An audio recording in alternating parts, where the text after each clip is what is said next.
अनुसूचित समाजनी महिलाओं द्वारा तैयार करेल शाल द्वारा साहेब श्रीનું સ્વાગત કરશે। ભારત માતા की।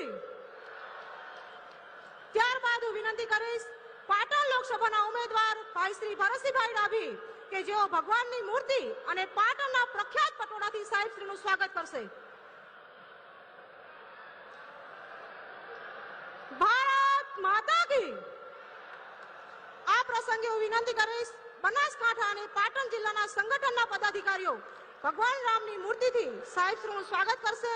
ડોક્ટર રતિભાઈ પટેલ, પ્રદેશ મહામંત્રી શ્રી કીર્તિસિંહભાઈ વાઘેલા, પ્રમુખ શ્રી બનાસકાંઠા, ડોક્ટર દશરથજી ઠાકોર, પાટણ જિલ્લા ભાજપ, જયંતિભાઈ કવાડિયા, પ્રભારી શ્રી બનાસકાંઠા, કનુભાઈ વ્યાસ, મહામંત્રી સંજયભાઈ બ્રહ્મભટ્ટ, શ્રેયસભાઈ પ્રજાપતિ, બનાસકાંઠાના મહામંત્રી, પાટણના મહામંત્રી ભાવેશભાઈ પટેલ, રમેશભાઈ સિંધાવ, સુરજગીરી ગોસ્વામી અને મનીષભાઈ પટેલ સાહેબનું જોરદાર સ્વાગત કરશે।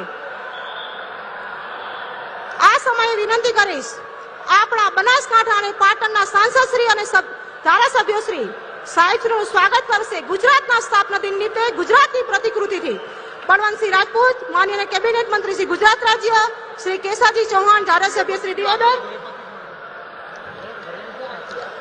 મહિલા સશક્તિકરણનું ઉત્તમ ઉદાહરણ એવી આત્મનિર્ભર પશુપાલક બહેનો સાહેબશ્રીને મિલેટ્સ દ્વારા સ્વાગત કરશે।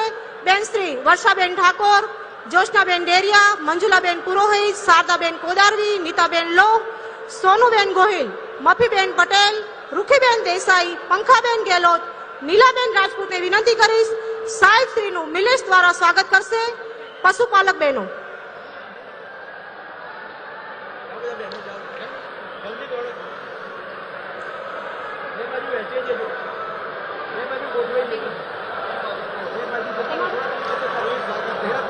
તમારું સંબોધન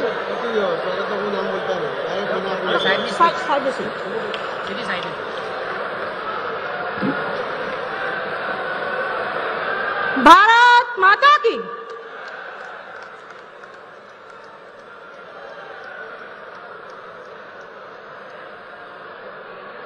આભાર।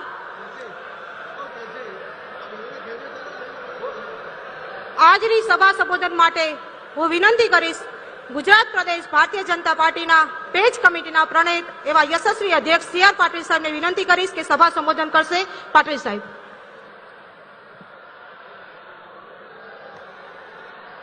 भारत माता की। वंदे। जय श्री राम। આજના આ સભામાં આપણી વચ્ચે ઉપસ્થિત આપણા સૌના લાડીલા આ દેશમાં જેમણે એક વિશેષ પ્રકારનું નેતૃત્વ આપીને લોકોની અપેક્ષાઓ જગાડી પણ છે અને પૂરી પણ કરી છે એવા આપણા સૌના નેતા આદરણીય શ્રી પ્રધાનમંત્રી શ્રી મોદી સાહેબ, બનાસકાંઠા અને પાટણના ઉમેદવારો શ્રીમતી રેખાબેન ચૌધરી અને શ્રી ભરતભાઈ ડાભી, આદરણીય ડાયસ અને ખૂબ વિશાળ સંખ્યામાં અહીંયા પધારેલા સૌ ભાઈઓ અને બહેનો, આપ સૌને વંદન કરું છું। આજે આ દેશની અંદર છેલ્લા કેટલાય સમયથી બે જ શબ્દો પ્રચલિત થયા છે। એક શબ્દ છે મોદીની ગેરંટી। આ મોદીની ગેરંટી પર સૌને વિશ્વાસ છે અને બીજો શબ્દ પ્રચલિત થયો છે કે इस बार 400 पार। આ બે શબ્દ ઉપર આખા ઇલેક્શનની અંદરનું જે વાતાવરણ બન્યું છે એ વિશ્વાસનું વાતાવરણ બન્યું છે। કોઈ સમાજમાં ભાગલા નહીં પણ સૌને સાથે લઈને સૌનો વિકાસ એ રીતે જે અમને પ્રયત્ન કર્યા છે અને મોદી સાહેબે જે સંકલ્પ કર્યા છે કે એક બહેનો માટે, બહેનોના અધિકાર માટે, બહેનોના સંરક્ષણ માટે જે અમને સફળતાપૂર્વકના પ્રયત્ન કર્યા છે એના કારણે દરેક ક્ષેત્રની અંદર આજે બહેનો પોતાનું ટેલેન્ટ બતાવી રહી છે। એમને આ દેશના યુવાનો પર ભરોસો કરીને એમને સ્વાવલંબી બનાવવા માટે જે સફળતાપૂર્વકના પ્રયત્ન કર્યા છે, એમને જે આર્થિક મદદની જરૂર હતી એ બેંકોથી લોન અપાવી છે, વગર વ્યાજની લોન પણ અપાવી છે। એના કારણે આજે આ દેશના યુવાનો નોકરી શોધવાને બદલે સ્વાવલંબી બનીને એ નોકરી આપનારા થયા છે। આ દેશનો ખેડૂત જેને અન્નદાતા સાહેબ કહે છે એ અન્નદાતા લાચાર ના હોઈ શકે એના માટે આજ દિન સુધી કોઈ સરકારે યોજના નહોતી બનાવી. મોદી સાહેબે યોજના બનાવી અને એમને 11 કરોડથી વધુ લોકોને ખેડૂતોને દર વર્ષે 6,000 રૂપિયા એના ખાતામાં સીધા જમા થાય છે. કોઈ અરજી નહીં, કોઈ લાચારી નહીં, કોઈ વચેટીઓ નહીં, કોઈ દલાલ નહીં. એ પ્રકારનું એમણે વાતાવરણ કર્યું છે. અને આ દેશના ગરીબ કોઈ સૂત્ર આપવાને બદલે મોદી સાહેબે છેલ્લા 10 વર્ષના શાસનની અંદર 25 કરોડ ગરીબોને ગરીબી રેખામાંથી બહાર કાઢ્યા છે. આ રીતે એમણે જે વહીવટ કર્યો છે, જે રીતે એમણે દરેક ક્ષેત્રના લોકોને અને દરેક સેક્ટરના લોકોને જોડવાનો સફળ પ્રયત્ન કર્યો છે. દરેકને જેને યોજનાના લાભની જરૂર છે એ તમામને આવરી લઈને એમણે જે વ્યવસ્થા કરી છે, જે વહીવટ કર્યો છે, એના કારણે આખો દેશ અને દુનિયા ચકિત તો છે જ, પણ એમના પરનો ભરોસો વધ્યો છે. અને એના જ કારણે આ 400 પારનો જે સંકલ્પ આપણને મળ્યો છે એને પૂરો કરવા માટે આજે આપની પાસે 2 સીટો છે, એક રેખાબેન ચૌધરીની અને એક ભરતભાઈ ડાભીની. આ 400 પારની 2 સીટો એ તમારે જંગી બહુમતીથી જીતાડવાની છે. એ જ વિનંતી સાથે હું મારી વાતને વિરામ આપું છું. જય જય ગરીબ ગુજરાત, ભારત માતા કી.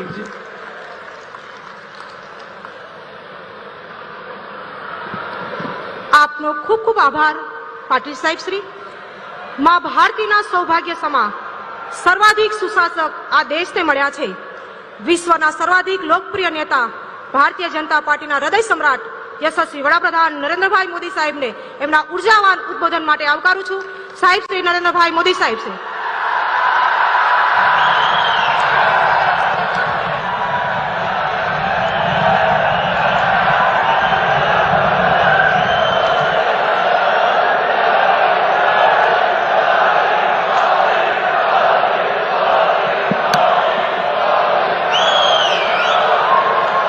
भारत माता की, भारत माता की, भारत माता की. માં અંબાના ચરણોમાં આવીને ગુજરાતની આ પહેલી ચૂંટણી સભા સંબોધન કરવાનો મને સૌભાગ્ય મળ્યું છે. હવે મૂકો ભાઈ, બહુ થઈ ગયું.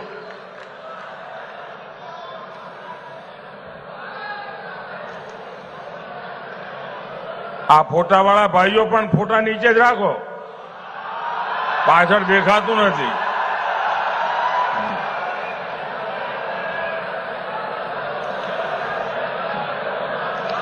દીકરીને કહો ભાઈ ફોટો નીચે લઈને બેસે શાંતિથી.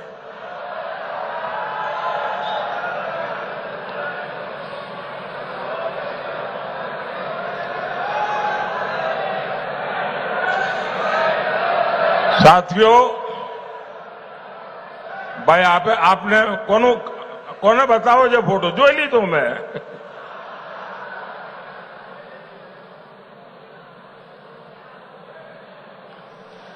સાથીઓ,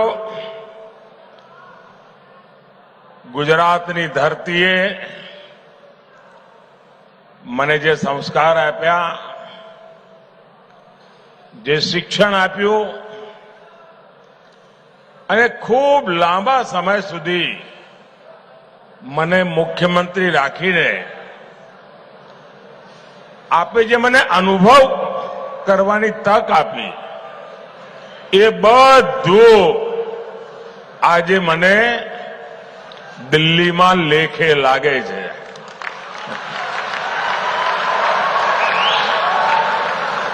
હમણાં સંચાલક બેન કહેતા હતા કે પીએમ સાહેબ, પછી અમારા CR પાટીલ પણ બોલ્યા પીએમ સાહેબ. આ પીએમ બીએમ તો બધા દિલ્હીમાં હોય, તો આપણા નરેન્દ્રભાઈ આવ્યા છીએ.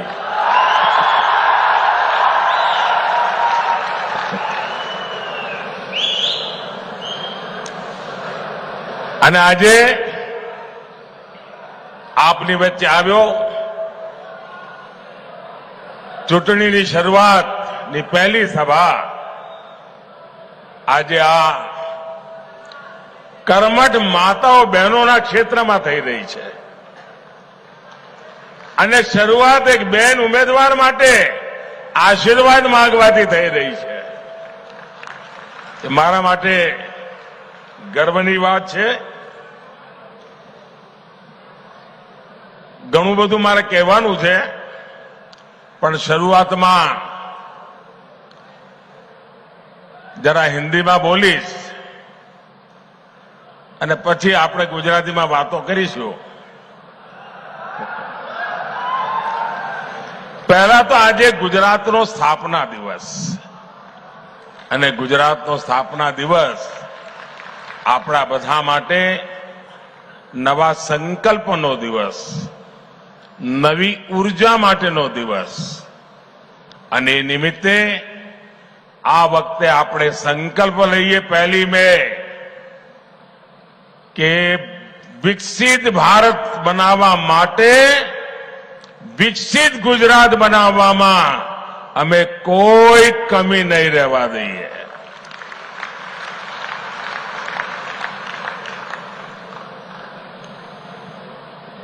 आप सबने मुझे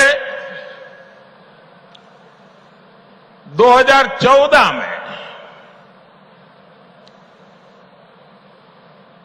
दिल्ली में भेज करके देश की सेवा करने का अवसर दिया. और वो दिन याद कीजिए, 2014 के पहले जो सरकार थी तब देश में चारों तरफ जो खबरें रहती थी, आतंकवाद, घोटाले, चारों तरफ भ्रष्टाचार, सारे नीति निर्णय ठंडे बस्ते में पड़े थे. देश निराशा की गर्त में डूब गया था. देश का नौजवान ये सोच रहा था कि मेरा भविष्य का क्या होगा. और ऐसे विकट कालखंड में आप लोगों ने मुझे देश की सेवा करने का मौका दिया. और जैसा आपने मुझे ट्रेनिंग दी थी, जैसी आपने मुझे शिक्षा दी थी, मैंने मेहनत करने में कोई कमी नहीं रखी. पल पल देशवासियों के नाम, पल पल देश के नाम, आपके नाम. और मैंने कोशिश की कुछ संकट भरी स्थिति से देश को बाहर निकालूं, सामान्य मानवीय की उम्मीदें पूरी करूं. आप मेरे गुजरात के भाई बहन, आप मुझे करीब 25 साल से सरकार में काम करते हुए देखा है. और आप भी कह सकते हैं कि जिस अपेक्षा से आपने भेजा था, जिस आशा से देश ने मुझे बिठाया था, उसको पूरा कर करके एक नया विश्वास जगाने में मां अंबा ने हम पर सब पर कृपा की है और आज देश एक नए विश्वास के साथ आगे बढ़ा. 2019 में हर कोई मानता था कि दोबारा तो सरकार बन ही नहीं सकती है और सरकार न बने इसके लिए दुनिया भर के खेल भी चले थे. लेकिन 2019 में दोबारा आपने मुझे अवसर दिया, एक मजबूत सरकार का मैंडेट दिया और मैं फिर से एक बार देश की सेवा में खपने लगा. ये 2024 का चुनाव, ये 2024 के चुनाव में मेरे 20, 22, 25 साल के अनुभव को लेकर के आया हूं. 10 साल मैंने देश को चलाया है जिस प्रकार से, और देश जो नई ऊंचाई पर पहुंचा है और देश के सामर्थ्य को मैंने भली भांति जाना है, समझा है. उस सामर्थ्य से मैं पुजारी बन गया हूं और देश के उस सामर्थ्य के आधार पर मैं गारंटी लेकर के आया हूं। गारंटी ऐसे नहीं दी जाती, बहुत बड़ी हिम्मत लगती है। लेकिन मेरे पास अनुभव था, देश के सामर्थ्य को जानने पहचानने की शक्ति थी, और मेरी गारंटी है आने वाले मेरे तीसरे टर्म में मैं हिंदुस्तान को दुनिया की तीसरी सबसे बड़ी अर्थव्यवस्था बना के रहूंगा। और जब देश तीसरी सबसे बड़ी अर्थव्यवस्था बनेगा, तब उसकी समृद्धि, उसका सामर्थ्य, उसका लाभ वर्तमान पीढ़ी को भी मिलेगा और आपकी आने वाली पीढ़ी को भी मिलेगा। और ये काम की गारंटी लेके मोदी आया है। तीसरी बार सरकार जब बनेगी, 4 जून को नतीजे आएंगे। 100 दिन में क्या करना, वो प्लान मैंने अभी से तैयार करके रखा है। आप गुजरात वाले जानते हैं, मैं जब भी यहां चुनाव में जाता था तो चुनाव के बाद क्या करूंगा तय करने में लग जाता था। और पहले 100 दिन में भाजपा सरकार क्या काम कर सकती है वो हमने दिखाया था। नर्मदा गेट से लेकर के सारे फैसले मैंने कर लिए थे, आपको याद होगा। ऐसे ही तीसरे कार्यकाल में गरीब कल्याण, किसान कल्याण और उनके लिए विकास के लिए नए निर्णय, नई गति, नया संकल्प लेकर के हम आने वाले हैं। और इसलिए आपको इस बार पहले से ही कहीं अधिक एकजुट होकर हर बूथ पर कमल खिलाना है। और मेरी गुजरात बीजेपी वालों से और गुजरात के मेरे भाई बहन से सिर्फ सबकी सब लोकसभा की सीटें जीत करके मैं संतुष्ट होने वालों में से नहीं हूं। इतना तो मेरा हक बनता है ना। आटलो तो मारो हक बने कि ना बने। અને એટલે ખાલી બધી સીટો જીતવી જેવું નહીં, આપણે તો બધા પોલિંગ બૂથ જીતવા છે। और इस पोलिंग बूथ जीतने की सफलता ही बनासकांठा से बहन रेखाबेन चौधरी और पाटन से भाई भरत सिंह डाभी वो विजयी होकर के दिल्ली आएंगे, आपके आशीर्वाद से आएंगे। और आप जब उनको एक वोट देंगे तो वोट उनको जाएगा इतना नहीं है, वो वोट सीधा सीधा मोदी को जाएगा। और जब वो वोट मोदी को जाएगा मतलब गारंटी पक्की हो जाएगी। भाइयों बहनों, मैं आज गुजरात के लोगों को सैल्यूट करूंगा। उन्होंने अपनी सूझबूझ से यहां कभी भी अस्थिर सरकार नहीं आने दी। आप किसी शॉर्ट टर्म प्रलोभन में नहीं पड़े। देश के कई राज्यों में राजनीतिक अस्थिरता ने उनका बहुत नुकसान किया है। राजनीतिक अस्थिरता ने उद्योगों को नहीं पनपने दिया। राजनीतिक अस्थिरता ने इन राज्यों को बड़े विजन के साथ काम नहीं करने दिया।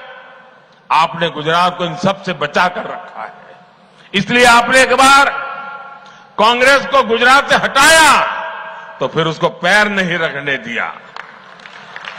साथियों, आज भी कांग्रेस के पास न मुद्दे हैं और न ही कोई विजन है और न ही उनके पास कोई काम करने का जज्बा है। आप याद कीजिए 2014 में जब मैं पहली बार लोकसभा के मैदान में आया तो 2014 में कांग्रेस के मुद्दे क्या थे? तब कांग्रेस ने यही चला, ये चाय वाला क्या करेगा, ये गुज्जू क्या करेगा, ये उसको गुजरात की समझ है, देश की क्या समझ है, ये दाल भात खाओ वाला क्या करेगा, यही चलता था। कांग्रेस की सभा में चाय की कितली लेकर के बेची जाती थी। देखो ये मोदी आया, ये मेरी मजाक उड़ाई जाती थी। लेकिन देश ने उनकी हरकतों को ऐसा जवाब दिया जो कभी 400 सीट लेकर के बैठते थे वो 40 पर आ गए। 2019 में जब दूसरा चुनाव आया, उन्होंने कोई सबक नहीं लिया और क्या किया, 2019 के चुनाव में निकल पड़े, चौकीदार चोर है, याद है ना, चिल्लाते थे और कहते थे मोदी खून की दलाली करता है। और राफेल के छोटे छोटे खिलौने बना करके सभी सभाओं में घूमते थे, राफेल लेकर के। मंच पर भी इस बार संविधान लेके घूम रहे हैं, उस समय राफेल लेके घूम रहे थे। एचएएल को लेकर के भांति भांति के झूठ फैलाए। जनता ने फिर एक बार उनकी स्थिति ऐसा पैदा कर दी कि वो अधिकृत रूप से विपक्ष भी नहीं बन पाए। इतना हाल उनका खराब कर दिया। साथियों, 2019 के बाद इन्होंने मोदी का अपमान करने का अभियान और तेज कर दिया। कांग्रेस के शहजादे ने गर्व के साथ पूरे मोदी समाज को, पूरे ओबीसी समाज को चोर कह दिया। मोदी क्योंकि गुजरात से हैं, इसलिए पूरे देश में गुजरातियों के विरुद्ध नफरत फैलाने की एक भी मौका नहीं छोड़ा जा रहा है। ये नहीं रुके, इन्होंने मेरे माता पिता पर भी भला बुरा कहने में पीछे नहीं रहे। भाइयों और बहनों, अब 2024 में कांग्रेस और इंडी गठबंधन ऐसा झूठ लेकर के फिर से एक बार मैदान में आए हैं और उनकी जो इकोसिस्टम है वो भी उस झूठ को हवा दे रही है। संविधान दिखाते हैं, आरक्षण ले लेंगे इसका डर दिखाते हैं, पूरी तरह मनगढ़ंत गप्पाजी, यही उनका काम है। कभी कहते हैं मोदी को कोई परिवार नहीं है, तो क्या परिवार वालों को भ्रष्टाचार करने का लाइसेंस मिल गया है क्या? कभी कहते हैं मोदी को जेल में डाल देंगे, कभी कहते हैं मोदी का सर फोड़ देंगे। ऐसी ऐसी बातें लेकर के वो चुनाव के मैदान में उतरे हैं। और देखिएगा, इस बार भी ये पहले से कम सीटों में सिमट जाएंगे। साथियों, अभी चुनाव के 2 चरण पूरे हुए हैं। पहले चरण में इंडी गठबंधन पस्त पड़ा और दूसरे में ध्वस्त हो गया। यहां पड़ोस में राजस्थान का चुनाव पूरा हो गया है। राजस्थान में उनको एक सीट मिलने की संभावना नहीं बची, एक नहीं, ये हाल है इनकी। और इसलिए इंडी गठबंधन बोगलाहट में कुछ भी कर रहा है। ये लोग मोहब्बत की दुकान चलाने के लिए निकले थे, अब मोहब्बत की दुकान में फेक वीडियो का बाजार खोल दिया है। अब चुनाव में उनकी बातें नहीं चलती हैं तो फर्जी वीडियो बना करके फैला रहे हैं। आप कल्पना कीजिए, जिस पार्टी ने 60 साल तक देश पर राज किया, इतने सारे इनके प्रधानमंत्री रहे, मंत्री रहे, जनता के पास जाने के लिए उनकी जुबान पर सत्य नाम का शब्द नहीं है और उनकी मोहब्बत की दुकान में फेक फैक्ट्री रूप में अब काम करने लगी है। जिसे ये मोहब्बत की दुकान कहते थे, वो दरअसल फेक फैक्ट्री है। कांग्रेस के वीडियो फेक, कांग्रेस की बातें फेक, कांग्रेस के वादे फेक, कांग्रेस के नारे फेक, कांग्रेस की नीयत फेक। और लड़ना है, मोदी है, चाय वाला है, मामूली है, गरीब का बेटा है। अरे आओ ना यार, 2-2 हाथ कर लो, हो जाए मुकाबला। ये दाल भात खाने वाला क्या करता है दिखा देगा। अरे हिम्मत है तो सामने से वार करो, ये फेक वीडियो का गेम बंद करो। कुछ पल लोगों को आप गुमराह कर पाओगे, लेकिन इसकी बहुत बड़ी सजा भी ये देश आपको देगा। साथियों, इन लोगों ने चलाया है। मोदी 400 सीट इसलिए मांग रहा है कि आरक्षण, अरे उनको मालूम नहीं, आज भी पार्लियामेंट जो 5 साल चली, एनडीए के 360 तो करीब करीब एमपी थे, और बीजेडी जैसे लोग जो हमारे एनडीए में नहीं थे, आंध्र की वाईएसआरसीपी हमारा एनडीए में नहीं थी, जो हमें समर्थन करते थे, वैसे भी पार्लियामेंट में 5 साल मेरे पास 400 की ताकत तो थी ही। लेकिन न ये पाप करने के लिए हम पैदा हुए हैं, न ही ये पाप करना हमारा रास्ता है। बाबा साहब आंबेडकर ने जो संविधान दिया है, देश के संविधान के निर्माताओं ने जो संविधान दिया है, उस संविधान की शुचिता, उस संविधान का संरक्षण, और कांग्रेस वाले उनकी जमात कान खोल के सुन ले, ये मोदी है। मोदी जब तक जिंदा है, मैं तुम्हें कभी भी धर्म के आधार पर आरक्षण का खेल खेलने नहीं दूंगा।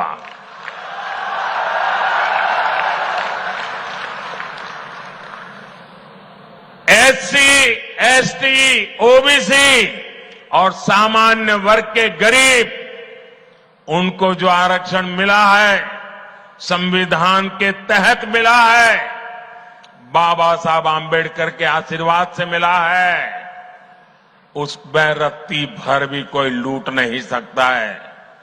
तुम्हारा जो इरादा है, वो इरादा है कि दलित समाज, आदिवासी समाज, पिछड़े समाज के लोग, सामान्य वर्ग के गरीब लोग, जिनको आरक्षण मिला है, उस आरक्षण में से लूट चलाकर धर्म के आधार पर तुम मुसलमानों को आरक्षण देना चाहते हो। मैं आज कांग्रेस के शाहजादे को, कांग्रेस पार्टी को और कांग्रेस के सारे गाजे बाजे बजाने वाली जमात को चुनौती देता हूं। मैं उनको चुनौती देता हूं, अगर उनमें हिम्मत है तो घोषणा करें कि वे कभी भी धर्म के आधार पर न आरक्षण का दुरुपयोग करेंगे, न संविधान में खिलवाड़ करेंगे, न ही धर्म के आधार पर किसी को आरक्षण देंगे। घोषणा करो, हिम्मत हो तो। नहीं करेंगे, क्योंकि दाल में कुछ काला है। मैं डंके की चोट पर कहता हूं उनको, और मैं दुनिया और देश के सामने रिकॉर्ड पे कह रहा हूं, भारतीय जनता पार्टी को जब तक बीजेपी है, जब तक मोदी है, बाबा साहब आंबेडकर ने, भारत के संविधान ने एससी, एसटी, ओबीसी और सामान्य वर्ग के लोगों को जो आरक्षण दिया है, उसकी पूरी रक्षा की जाएगी। उस पर कोई कभी चोट नहीं आने दी जाएगी। और जो लोग धर्म के आरक्षण दाम पर देना चाहते हैं, वो घोषित करें, क्योंकि उन्होंने आंध्र में प्रयोग कर चुके हैं, वे कर्नाटका में प्रयोग कर रहे हैं। वोट बैंक के लिए दलितों का आरक्षण छीनना चाहते हैं, वोट बैंक के लिए आदिवासियों का आरक्षण छीनना चाहते हैं, वोट बैंक के लिए ओबीसी का आरक्षण छीनना चाहते हैं। कर्नाटका में उन्होंने क्या किया, रातों रात सभी ओबीसी समाज को उन्होंने, मुसलमानों को ओबीसी घोषित कर दिया, और ओबीसी को जो आरक्षण मिलता था, रातों रात डाका डाल करके उसका एक हिस्सा लूट गए। क्या ये देश में चलेगा क्या? चलेगा क्या? ये चलने दूं क्या मैं? और इसीलिए आज झूठ फैलाने में लगे हैं, गुमराह करने में लगे हैं। और इंडी गठबंधन को मेरी ये चुनौती है कि घोषित करे कि वो गारंटी दे देश को, लिखित में दे, क्योंकि उन पे भरोसा नहीं कर सकते, कि वो धर्म के आधार पर आरक्षण नहीं देंगे। घोषित करें। दूसरी घोषणा करें, एससी, एसटी, ओबीसी और सामान्य वर्ग के आरक्षण को कभी भी हाथ नहीं लगाएंगे। करे घोषणा? नहीं करेंगे। मैं जानता हूं ये कभी भी ऐसा लिखकर नहीं दे पाएंगे। और देखना आप, मीडिया का उनकी जो जमात है ना, जो उनके गाजे बाजे बजाते हैं, वो मेरी इस चैलेंज को ही दबा देंगे, क्योंकि उनकी रक्षा में लगे हैं। પણ ભાઈઓ, તમે ગુજરાતીઓએ મને મોટો કર્યો છે ને તમે ચિંતા કરો. હા, એમનો ખેલ પૂરો જ આ વખતે. સાથીઓ, આ ચૂંટણીમાં મારે એવા સાથીઓ જોડે વાત કરવી છે, ખાસ કરીને જેમની ઉંમર 35, 40, 45 હશે, જે લોકો પહેલી વાર 18 વર્ષના થયા છે, મત મળ્યા હશે, એમને પહેલાની દેશની શું દશા હતી એની ખબર જ નહીં હોય. કારણ કે જેને હવે પહેલો વોટ મળ્યો હશે, એ હું જયારે પ્રધાનમંત્રી બન્યો એના પહેલા તો એ બિચારો 8 વર્ષનો હોય, 10 વર્ષનો હોય, 12 વર્ષનો હોય. એને એ વખતે શું દશા હતી દેશની ખબર જ નહીં હોય. એકવાર જરા આજકાલની પેઢી તો ગૂગલ વાળી છે ને, જરા ગૂગલ પર જઈને જૂના છાપા શોધજો. હેડલાઇન ચોરી, લૂંટ આ જ આવતી હતી. અને આજે શું સમાચાર આવે છે? આટલા પકડ્યા, આટલા કરોડ કબજે કર્યા, આટલાને જેલમાં નાખ્યા. અને એનો જ ફફડાટ છે આ.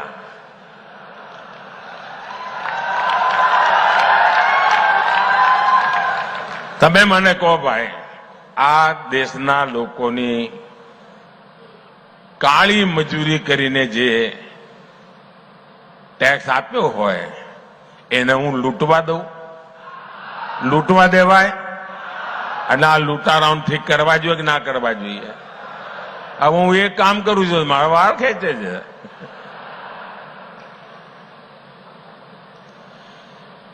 તમને આશ્ચર્ય તો થયો.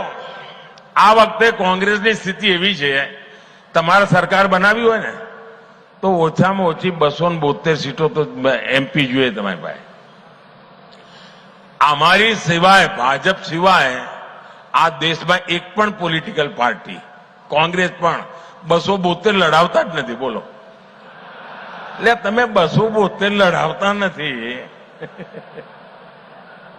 અને કહો અમે સરકાર બનાવીશું.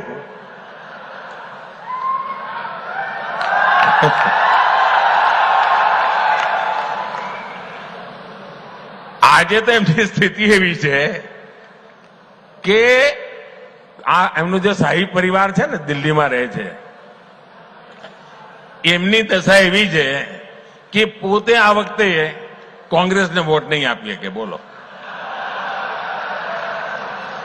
આ મોદી સાહેબની કમાલ જ છે ને.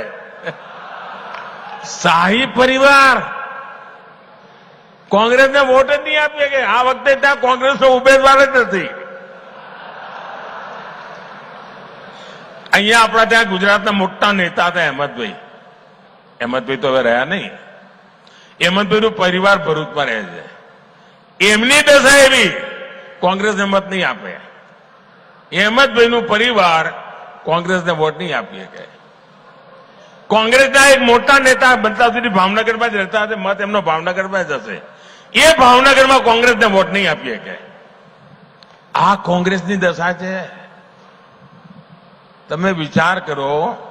અને આ કોંગ્રેસે સંપૂર્ણપણે, જયારે એમનો ચૂંટણી ઢંઢેરો આવ્યો ને, ત્યારે મેં કહ્યું હતું આ મુસ્લિમ લીગની છાપ છે આમાં. અને એક પછી એક પાના ખોલવા માંડ્યા છે. હવે એમણે માઓવાદી ઘોષણાઓ કરવા માંડી છે, નક્સલવાદી. એમણે કહ્યું છે હવે એમણે પાર્ટી તો બરબાદ કરી, હવે હું તો મર્યો તને મારું, એ મૂડમાં દેશને બરબાદ કરવા નીકળ્યા છે. એમણે પાર્ટી તો તબાહ કરી દીધી, દેશને બરબાદ કરવા નીકળ્યા છે.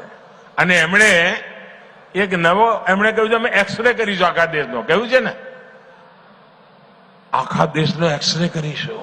એટલે તમારા લોકરમાં શું પડ્યું છે એક્સરે, તમારા ઘરમાં શું પડ્યું છે એક્સરે, તમારું બેંકમાં શું પડ્યું છે એક્સરે, તમારા ત્યાં કઈ દાગીનો બાજરાના કે જવારના ડબ્બામાં રાખી મૂક્યો હોય એક્સરે, પછી લૂંટી લેવાનું. આ એમણે મેનિફેસ્ટોમાં કહ્યું છે જે બધું છે પછી જેની પાસે નથી એને વેચી દેવાનું. તમે આ ગરીબી વેચવા નીકળ્યા છો ભાઈ,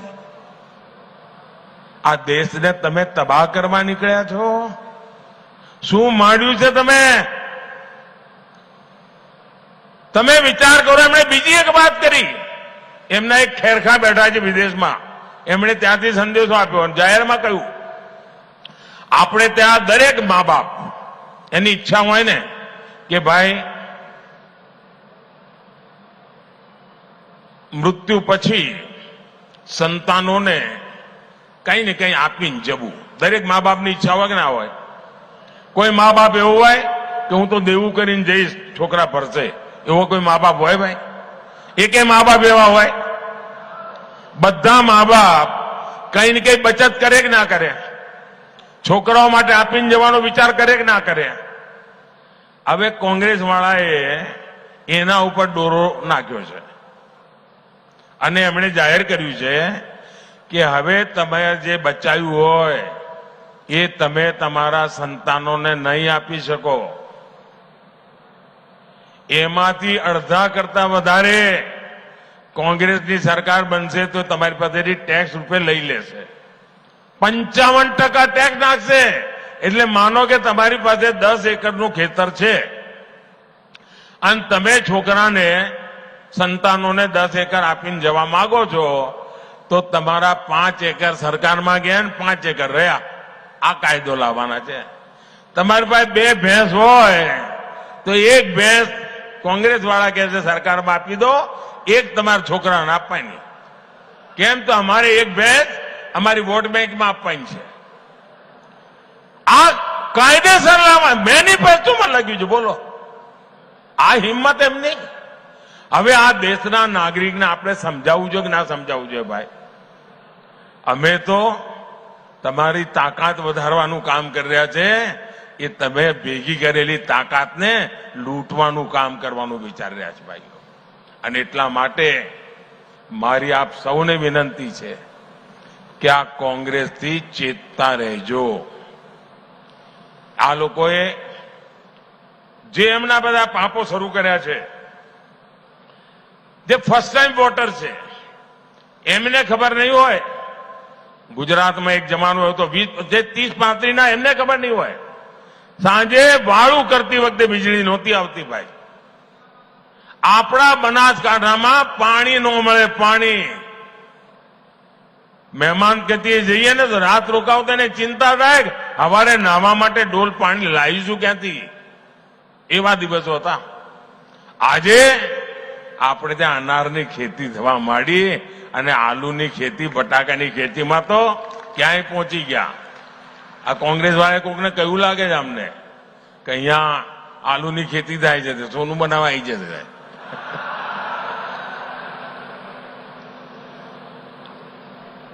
આપણે ત્યાં જે બદલ આવ્યો છે ને ભાઈઓ, હવે મને કહો આપણે ત્યાં પાલનપુર વંદે ભારત પહોંચી ગઈ. પહોંચી કે ના પહોંચી?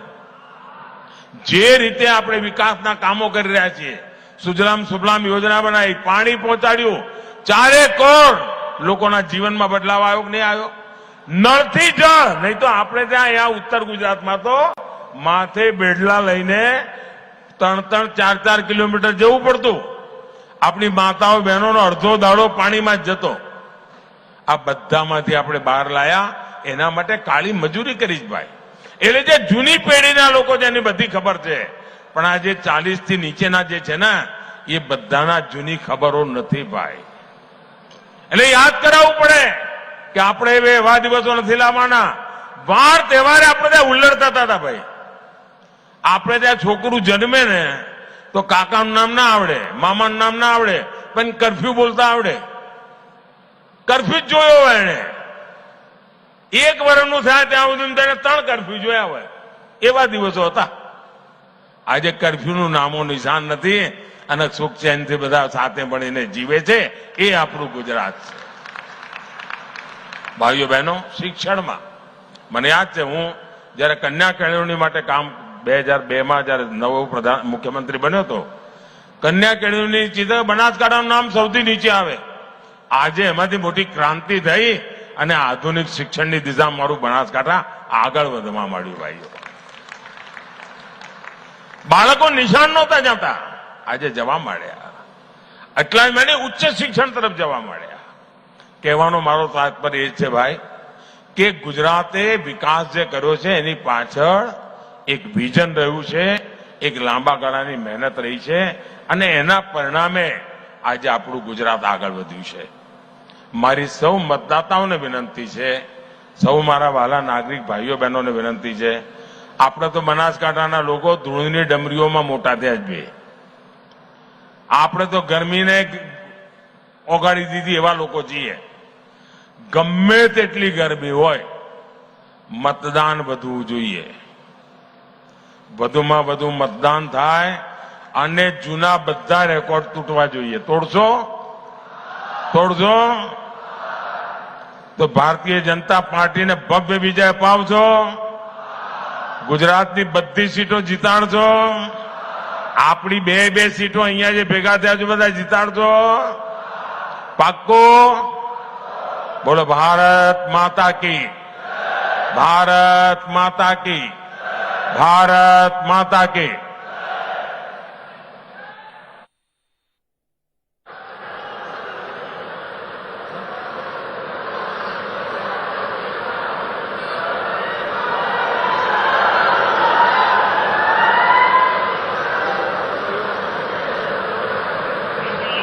माता की, भारत माता की.